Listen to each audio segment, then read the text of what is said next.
On this side. Hi, my question is for Mr. McFaul. You said that there's no sign Putin wants to negotiate, and you also said today that Biden doesn't want the war to drag on. But last April, Boris Johnson flew to Kiev to stop a potential peace deal, and the White House has come out against the recent Chinese peace proposal. So how can you say Putin doesn't want to negotiate when the US and the UK are the ones that are actively trying to undermine and reject the negotiations? You say you're not optimistic about the Chinese plan, but how can we know if the White House rejects it in favor of just continuing fighting to the last Ukrainian? Well, first of all, I think the allegation that you're citing, that Boris Johnson somehow stopped a peace deal that it was all set up and then Boris flew in and stopped it, I just disagree with that history. I don't think that's accurate history. And you and I should talk about that. I'm happy to. McFaul at stanford.edu. You can email me directly. And everybody else can, I guess, now too. Around the world. But I just think that that's a gross overstatement. I know that story well. It leaves out the agency of President Zelensky. He's not some vassal of the British Empire. I interact with President Zelensky and his administration fairly often, every day. And if they were here right now, they would say, who are you to tell us that we had this fictitious deal that happened, and then the British Prime Minister came and gave us advice. It's quite insulting to the democratically elected president of Ukraine that some outsider should tell him what to do. And it's just not true. So that's the first thing I would say.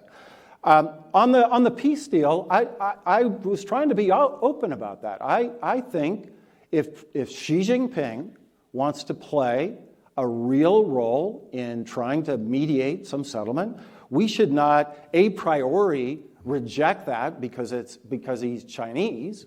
But then he's got to actually play the role of a mediator. He flew to Moscow. He didn't fly to Kiev. Did you notice that?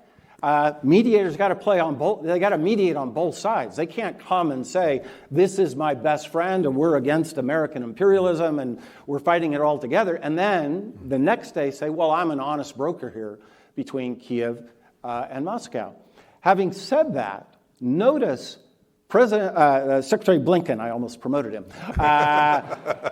Secretary Blinken, he came out right away against the peace plan. Right? He said this is just camouflage. It's not real. President Zelensky did not. Notice that he did not do that. And that was done on purpose because he does not want to exclude the possibility that somewhere along the way, Xi Jinping might be able to play a positive role as defined by him and his own interest in his game. I just think that's a really important point you made about us.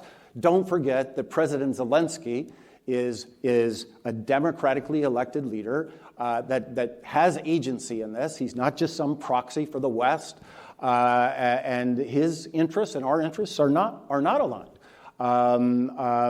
And he would agree with you, by the way, on fight till the last Ukrainian, right? They know that they're fighting alone, but they're going to fight alone till they decide not to fight. And if my Ukrainian colleagues were here in this room today, they would want you to know that they will make a decision about negotiating or not, and they're not going to take orders from Boris Jordan, they're not going to take orders from Xi Jinping or President Biden. And I've heard them say to me, if we have to fight for 30 years in a guerrilla warfare on the streets, that's their mindset now. And how dare us to assume that we know what's better for them than what they think is better for them. Do you want Ivo?